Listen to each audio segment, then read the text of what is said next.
साथियों नमस्कार, good morning. साथियों, जैसा कि आप सबको पता है, 6 अक्टूबर को जो अंता विधानसभा कंवरलाल जी को सजा होने के कारण से जिस तरह से कंवरलाल जी के साथ षड्यंत्र हुआ और भारत के बड़े राजनीतिज्ञों ने मिलकर जिस तरह से उनके साथ षड्यंत्र करके उनकी विधायकी को खत्म किया और आज वो जेल में है। और उसके बाद में अंता में विधानसभा की चुनाव आयोग ने 6 तारीख को घोषणा करी है और मैंने भी अब अंता विधानसभा से चुनाव लड़ना तय किया है। साथियों, मेरा आपसे आग्रह है कि मैं 14 अक्टूबर को मंगलवार के दिन नामांकन भरूंगा और अंता में मेरी इच्छा है कि मेरे नामांकन में जिस तरह से आप अब तक मेरा साथ देते आए हैं, आशीर्वाद देते आए हैं, उसी तरह से 14 अक्टूबर मंगलवार के दिन के 12 बजे आप बड़ी संख्या में अंता पधारेंगे और मुझे आशीर्वाद देंगे।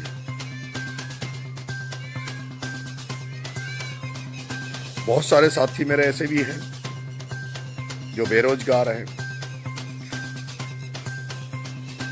जिनका मन रहता है कि वो मेरी हर कार्यक्रम में लोगों के साथ पहुंचे। ऐसे साथी जो बेरोजगार हैं और जो संपन्न नहीं है साधन करने में, उनसे मेरा उनसे आग्रह है कि अगर आपको लगता है कि आप बहुत सारे लोग वो साथ लेकर आना चाहते हैं और आपका साधन की व्यवस्था नहीं है, तो वो साथी भी हमसे बात कर सकते हैं। नामांकन रैली में मेरे साथ में पूर्व मंत्री आदरणीय राजेंद्र जी गुडा साहब रहेंगे, जो अपने पिछले दिनों हर आंदोलन में हमारे साथ खड़े थे और इस चुनाव के मैं संयोजक भी और मार्गदर्शन के लिए भाई साहब राजेंद्र जी गुडा को नियुक्त करता हूं, जिन्होंने जिस तरह से पिपलोदी हादसे में मृत बच्चों के लिए जब हमने आंदोलन जयपुर किया, उन्होंने जिस तरह से लीड किया, सारे हमारे साथी सारे लोग उनसे बहुत खुश थे। तो वो इस चुनाव को हमारे को पूरा मैनेज भाई साहब राजेंद्र जी गुडा साहब करेंगे। आप ज़्यादा से ज़्यादा संख्या में 14 अक्टूबर को अंता पधारें।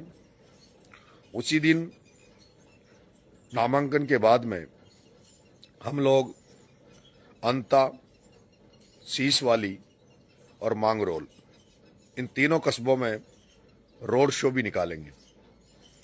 मेरा राजस्थान और देश में जहाँ कहीं भी जो साथी बैठे हैं, शुभचिंतक बैठे हैं, जो चाहने वाले बैठे हैं, उनसे आग्रह है कि आप सबको मैं 14 अक्टूबर मंगलवार के दिन अंता की धरती पे देखना चाहता हूँ।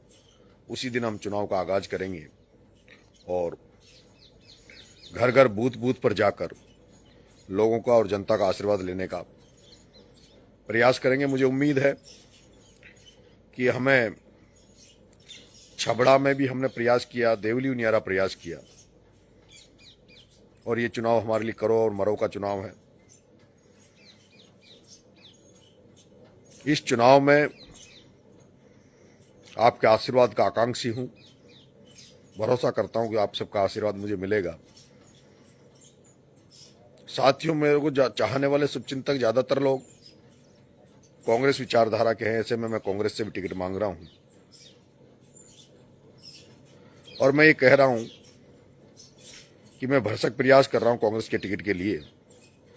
लेकिन अगर कांग्रेस पार्टी मुझे टिकट नहीं दे तो कल ये कांग्रेस बिल्कुल आरोप ना लगाए कि मैं किसी बी पार्टी के रूप में काम कर रहा हूं या किसी नेताओं से किसी से मिली भगत कर मैं चुनाव लड़ रहा हूं। क्योंकि मुझे पता है कांग्रेस पार्टी अगर मेरा टिकट काट के किसी और व्यक्ति को टिकट देती है और मैं चुनाव लड़ता हूं, तो जिस तरह से मेरे पर छबड़ा में भी आरोप लगाया, मेरे पे देवली उनियारा में भी आरोप लगाया कि मैंने बीजेपी से मिली भगत करके चुनाव लड़ा है, मैंने समय से पहले सारे हाईकमान को और कांग्रेस के पार्टियों के नेताओं को यह अवगत करा दिया है कि मैं कांग्रेसी हूं, कांग्रेसी विचारधारा को मानता हूं और कई दफा कांग्रेस से टिकट मांग चुका हूं। छात्र राजनीति कांग्रेस से एनएसयूआई से चालू की। जब राजनीति में कदम रखा उसके पहले भी मेरे पिताजी ब्लॉक कांग्रेस के अध्यक्ष रहे। ऐसे में ये पूरी तरह से कांग्रेस में निष्ठा रखने के बाद भी, 3-3, 4-4 बार प्रयास करने के बाद भी छबड़ा में 18 में टिकट मांगा, 2023 में उपचुनाव में टिकट मांगा, 2 साल लोकसभा में टिकट मांगा, 2 साल लोकसभा में टिकट मांगा, टिकट नहीं मिला, लेकिन नेताओं के समझाने पर फॉर्म वापस ले लिया था।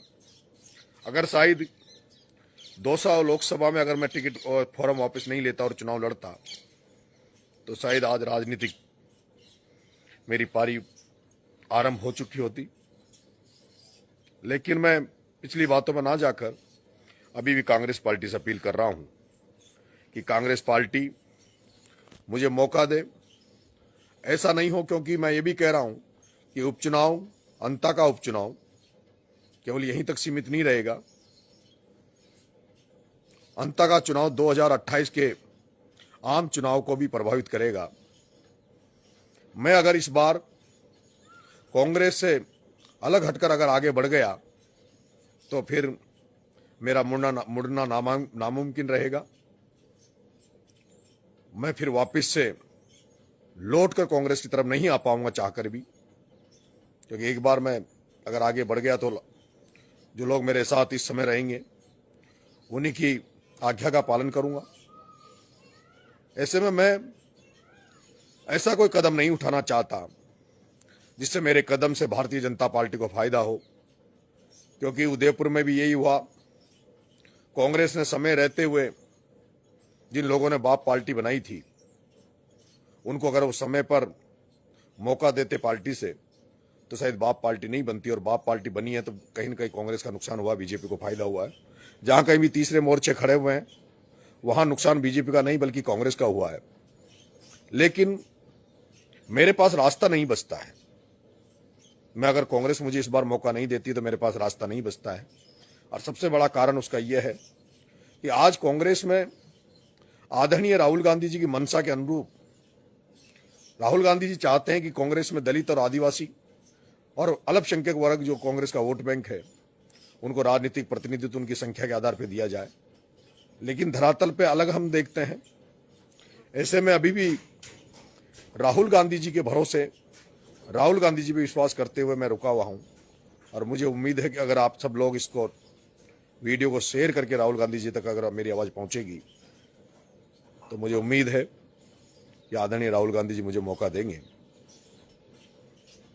मित्रों, मैं 2 चुनाव लड़ चुका हूं, छबड़ा और देवली उनियारा, पूरी ताकत लगा चुका हूं, और आपने देखा होगा पिछले दिनों भी मैं जिस तरह से मेरी सक्रियता रही है, आप सोच सकते हैं मेरी हालत कैसी होगी। इसलिए मेरे को हर तरह की मदद की जरूरत है, और आप लोग अपने अपने साधनों से, अपने अपने व्हीकलों से मुझे आशीर्वाद देने अंता जरूर पधारेंगे। अंता के हर बूथ, हर गांव के लोगों से मेरा आग्रह है, क्योंकि मैं अभी अंता में ज्यादा परिचित नहीं हूं, ज्यादा लोगों से मेरा मिलना हुआ नहीं है, लेकिन छबड़ा भी मैं इसी तरह गया था, देवली उनियारा भी इसी तरह गया था, जो लोगों ने मेरे को आशीर्वाद दिया और उसके बाद जो रिश्ते बने हैं। अंता के लोगों को भरोसा देता हूं, जो लोग मेरा साथ देंगे उससे कई गुना साथ देने का प्रयास मैं करूंगा। अंता की जनता मुझे मौका देगी तो मैं भरोसा देता हूं कि मुझे मौका देने के बाद में अंता की जनता को कभी ये नहीं लगेगा कि हमारा जनप्रतिनिधि जिसको हमने चुना है वो हमें साथ नहीं मिल पा रहा, उसका ऐसा कभी भी मौका उनको मैं नहीं दूंगा। अंता की जनता को लगेगा कि उन्होंने एक ऐसे लड़के को विधायक बनाया है जो उनकी सरवण बनकर, उनका बेटा बनकर उनकी सेवा करेगा। जहां कहीं भी संकट होगा, जहां कहीं भी कोई व्यक्ति दिक्कत में होगा, उनके लिए काम करेंगे। हाड़ौती में किसान राजनीति को मजबूत करना चाहता हूं। किसानों के बेटों को राजनीतिक प्रतिनिधित्व दिलाने का शपथ मैंने ले रखी है। मैंने कहा है कि झालावाड़ 12 लोकसभा में जो ये अंता विधानसभा आती है, जिसमें सबसे ज्यादा वोट धाकड़ समाज के हैं, आज अगर धाकड़ समाज का विश्वास, आशीर्वाद नरेश मीणा को इस विधायक बनाने में मिला, तो मैं शपथ लेता हूं कि अगली बार 2029 में जो सांसद का चुनाव होगा झालावाड़ 12 का, उसमें मैं और मेरे चाहने वाले सब लोग पूरी ताकत के साथ किसी धाकड़ समाज के बेटे को सांसद बनाकर संसद भेजने का काम हम करेंगे। सर्व समाज को साथ लेकर मैं चुनाव लड़ूंगा। सभी धर्मों का सम्मान करते हुए, सभी का आदर करते हुए ये चुनाव हम लड़ेंगे। भारतीय जनता पार्टी से जहां तक मुझे विश्वास है, किसी किसान के बेटे को टिकट मिलेगा। बीजेपी से हमें नफरत है, बीजेपी को हम ना तो देखना पसंद करते हैं, लेकिन अगर बीजेपी से किसान के बेटे को टिकट मिला तो हमारा चुनाव बड़ा ही सौहार्दपूर्ण होगा। किसी तरह की टीका टिप्पणी हम उस किसान के बेटे पर नहीं करेंगे। जैसे मैं देवली उनियारा जब चुनाव लड़ा तो मेरे सामने राजेंद्र जी गुर्जर थे, लेकिन पूरा देवली उनियारा और पूरे लोग जानते हैं कि किस तरह से वो सौहार्दपूर्ण तरीके से वो चुनाव हुआ था।